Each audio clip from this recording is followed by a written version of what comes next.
everyone, and welcome down to episode 4 of this Renters' Right Act. Get yourself ready before the May 1st series that we're doing down here at Boydens.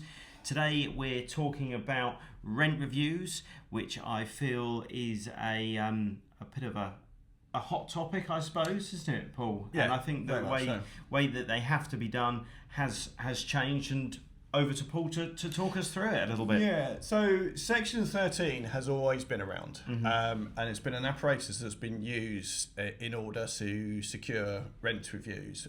In addition to that, landlords have also relied on rent review clauses within the tenancy agreements. So the big change now is that rent review clauses, as of the 1st of May, will be invalidated.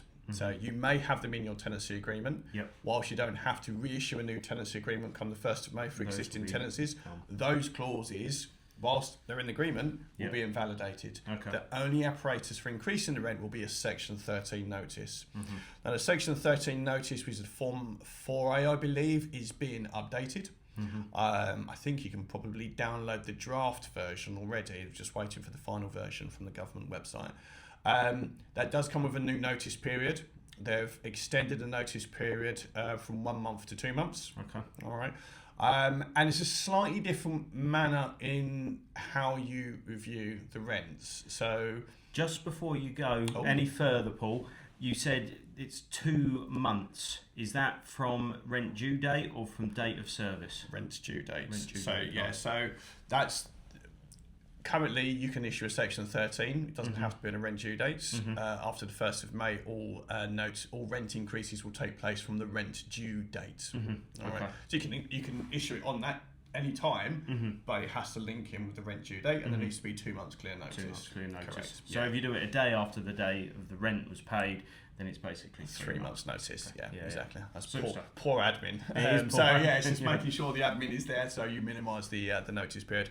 But the key difference now is, so if you're a tenant or a landlord and we were to issue a Section 13 on you today, I could say, well, you're paying market rent, but you've been in there for a long time, so I'm just going to pop it up by another £50. That's perfectly fine. I can do that. After the 1st of May, what will happen is if you're paying market rent and I cannot evidence that the rent has increased, then there is no room for a rent review. Essentially, the landlord can only increase the rent to market rent. What do we mean by that? If the landlord just put the property on the market for rent at that time, what would it achieve? And that is your level. All right. The tenants have the right, currently free of charge. There is discussion that there may be a £47 charge for a tenant to refer it to the first tier tribunal. Whether or not that gets through, I don't know, but at the moment it's free of charge. The tenants can then refer the rent review to the first tier tribunal. Now the difference between now and in the future, if the tenant refers it now, they still have to pay the increased rent. After the 1st of May, if they refer it, there is no requirement for the tenant to pay the increased rent. They still have to pay their rent, but not the increased amount. And they don't have to pay the increased amount until such time that the first tier tribunal adjudicates.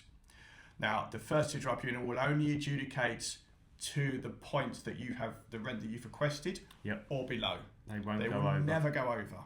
Okay. And we've been looking at this a lot, haven't we? We're having lots of conversations about this and the timescales involved.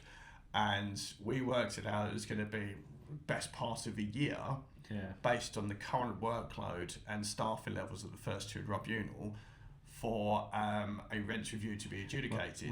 We worked out that if everyone decided to go through first tier tribunal at the rate that they have been kind of tribunaling the rents as such. Reviewing the rents. It would be 432 years to get through. That's just with the amount of rental properties over the whole of the UK. Divide it by 12 and just say everyone's got a rent review every time in the year. And if everyone went there, then there'd be a backlog of 432 years. It'll be interesting to see what happens. I mean, one thing I have noticed this week, actually, and the government did say they were going to do this, so we're going to issue more guidance for tenants. So one of the pieces of guidance they have issued is on rent reviews. aimed at tenants, specifically encouraging tenants to refer to the first tier tribunal if they felt that the rent review was unjust. Now, if you ring a tenant up and say, right, Mr. Tenant, I'm putting your rent up £50, with what's going on at the moment, how many tenants are going to go, oh, thank you very much? Yeah. Or there's another avenue you can take, Mr. Tenant, which is you can refer it over here and not pay that increased rent for a period of time, and you can do that free of charge. Yeah. What's the tenant going to do? Yeah. So that's the fear. So it does mean that we have been working very hard to encourage landlords get the rents to where they need to be now, using the existing Section 13 process, as long as the tenancy agreement allows, so that after the 1st of May, you're in a much better position moving forward and not chasing your tail. Plus, if you're doing a massive rent review after the 1st of May, it's highly likely the first tier tribunal will look at that and go, no. Yeah, and they'll award something like 25 quid or whatever it might be, which puts you on the back foot. And I think that there's a lot of the reports that we are kind of issuing and showing to tenants, it's kind of justifying the rent increases, really, isn't it? That's going to be a really important part to kind of have that evidence there to show them. Because in the past, I must admit, you've gone and told a tenant, rent's going up by this much. They then go away and have a little look at what's online and look on the portals as to what's available, and they go, oh, actually, I've got quite a good deal here. I think I'm going to accept that. Exactly. I'm going to run back on that front. But thanks for that, Paul. Anything else to add on rent reviews at all? I was going to say, the only thing that the government's encouraging people to do is, rather than just send out all the Section 13 notice, is to have some communication. So look at what the rent is, have a conversation with the tenants, provide the tenants with the evidence so they know where you've got that figure from, secure some kind of verbal agreement with the tenant, then issue the notice, rather than issue the notice and run the risk of the tenant then referring it to the first tier tribunal. That's how we're going to do it. That's probably the best way. A little bit more long-winded, but you'll get there in the end. It's about being open and transparent as much as possible, really, on that front. But thanks, guys, for joining us down here for episode 4. Next episode, we're talking about the ban on rental bidding. Please do remember to like and subscribe, and we'll look forward to seeing you on the next one. Cheers, bye.